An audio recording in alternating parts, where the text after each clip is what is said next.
Why are there so many male gurus?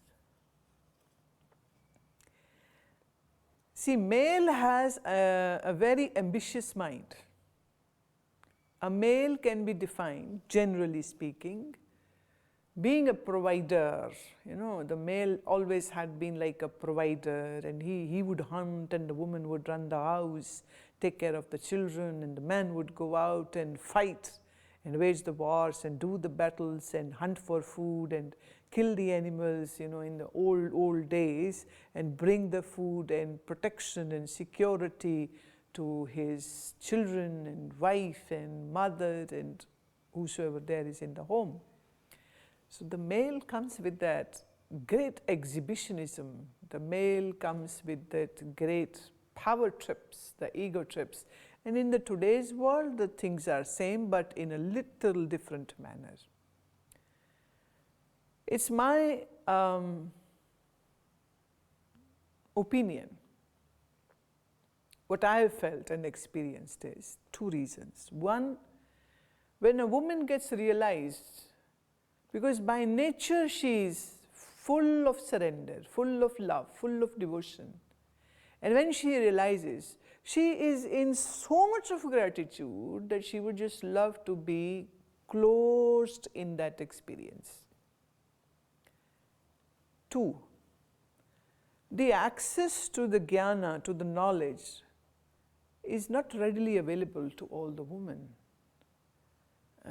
For ages, women were just running the house, taking care of children, giving birth to children, helping them grow, becoming an adult, taking care of their grandchildren.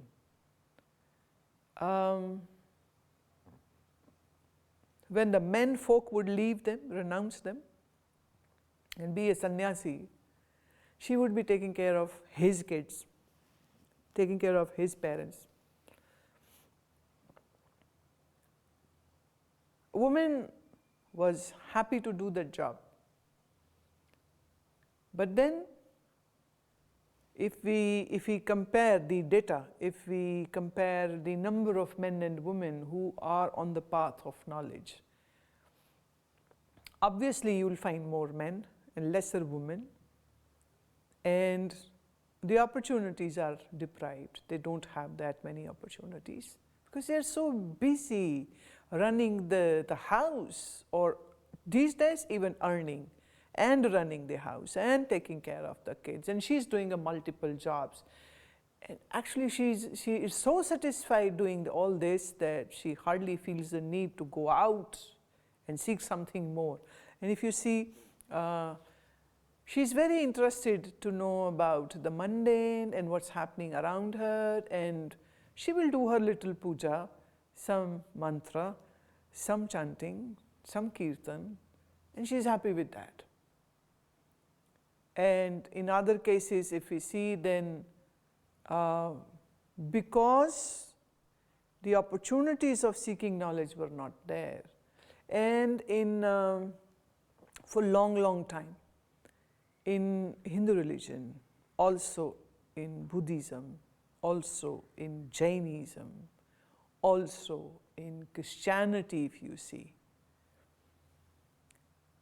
women never got her rightful place, never respected totally. A little, yes, but most of the times she was expected to just play the job of a housewife and a mother and a wife. So when the husband has left the home to look for God and go for pilgrimages and go to masters, she's taking care of that house thing. So in spite of this, there had been some women who rose up, but then they had to, in a way, sometimes leave those mundane duties behind to do partly the job like the men were doing. But there have been some great women who were a queen, a Brahmin's wife, or a cook's wife, or a potter's wife, and yet with sheer eagerness to seek and to learn, she followed the path and she meditated, and she did her spiritual practices, and became enlightened, yes. But again, the wish to come out and thump and teach and preach, well, it's a very manly thing. It is. It is. You need a certain ambition to do that. Now, when I'm saying man and woman, I'll just like to take one step ahead. I'm not talking just about the body, I'm also talking about the attitudes also. So when I'm saying woman, then her attitude is in nurturing and giving, and when she receives the grace and the knowledge, she just, like a bud, closes onto itself.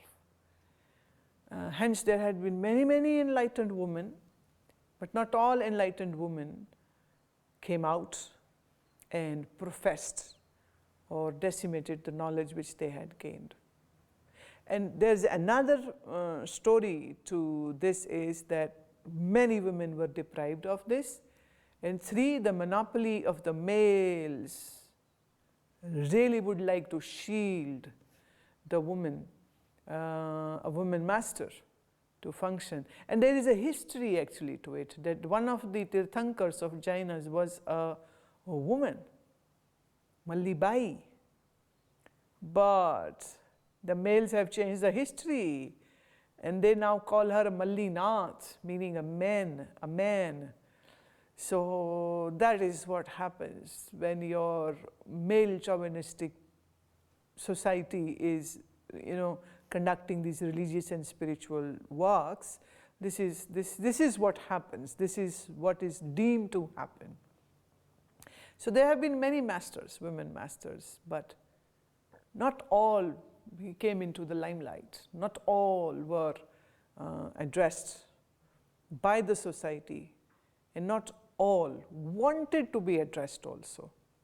So we do have, like in Kashmir, there was this one woman master, Lal Der, and Hindus called her Lalleshwari. And then we have Rabia al-Basra from city of Basra. And then we have, in India, we have so many other, like Maitreyi was there, and so many. And there's a typical word which is used for women master, and that's a rishika. Like for a man, if it is a rishi, then for a woman, the word is rishika. So we had many rishikas, and Gargi was there, Madalsa was there, Maitreyi was there, the Queen Chodala was there, and so many more were there. But yes, it's a very minimalistic number, and that number is also not very much honored or very much in the pages of the history also. But well, I give call to all the women to be a seeker, to be a meditator, to rise above and then shine like a moon.